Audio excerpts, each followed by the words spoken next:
চলে এসেছি বন্ধুরা একটা নতুন রেসিপি নিয়ে তোমাদের কাছে।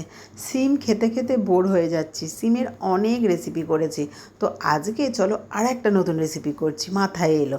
তো রেসিপিটা কেমন অতি অবশ্যই কমেন্টে জানিও বন্ধুরা। দেখো সিমগুলো ধুয়ে নিয়েছি, তোমাদের দাদাভাই খুব কচি কচি সিম এনেছে, একদম দেখতেই পাচ্ছ একদম বোটা সমেত এরকম সিম এনেছে। তো তার জন্য দেখো আমি সিমগুলোকে খুব ভালোভাবে কেটে নিয়েছি, মানে কুচি কুচি করে, আর ওর মধ্যে এই পরিমাণ মতো লবণ আর রসুন বাটা, রসুনের সঙ্গে কাঁচা লঙ্কাও একসাথে বেটে মাখিয়ে রেখেছি। তারপরে এখানে দেখো গ্যাসে দেখতেই পাচ্ছ কলা পাতা সেঁকছি। তার মানে কি রেসিপি করব তোমরা বুঝতেই পেরে গেছো। হ্যাঁ বন্ধুরা, সিম পাথুরি করব। আমরা তো ভেটকি পাথুরি, ডিম পাথুরি, তারপরে চিংড়ি পাথুরি, অনেক কিছুই পাথুরি খেয়েছি, কিন্তু সিম পাথুরি কি কেউ খেয়েছো? খেলে তো অবশ্যই বন্ধুরা কমেন্টে জানাবে।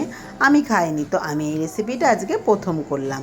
এরপরে তোমরা আমাকে দেখতেই পেলে যে শিলপাটায় আমি পোস্ত আর সর্ষে আলাদা আলাদাই বেটে নিয়েছি। এবার সেগুলো 2 চামচ করে শিমের মাখার মধ্যে দিয়ে দিলাম, দিয়ে ভালো করে মাখিয়ে নিয়ে এবার কলা পাতার মধ্যে দিয়েছি, আর দিয়ে তার উপরে সর্ষের তেল আর একটা কাঁচা লঙ্কা দিয়ে এবার কিন্তু কলা পাতাটা এইভাবে সুতোর সাহায্যে বেঁধে নিলাম। যেভাবে দেখো আমি বেঁধেছি এইভাবেই তো বাঁধতে হয়, সবাই জানো, এটা নতুন কিছু না। তো এবার এটাকে ফ্রাই প্যানে আমি ভেজে নেব, যেভাবে পাথুরি ভাজে সেইভাবেই ভেজে নেব। জাস্ট বন্ধুরা খেতে কিন্তু দারুণ দারুণ একটা টেস্টি জিনিস। মানে আমরা যদি নিরামিষ কিছু পাথুরি খেতে চাই, রসুনের বদলে ওখানে যদি আমরা রসুনটা না দিয়ে একটু আদা বাটা দিয়েও করি, তাহলেও কিন্তু জাস্ট দারুণ দারুণ একটা নিরামিষ আইটেম হবে। আর খেতে এতটাই ভালো স্বাদ যে কী বলবো।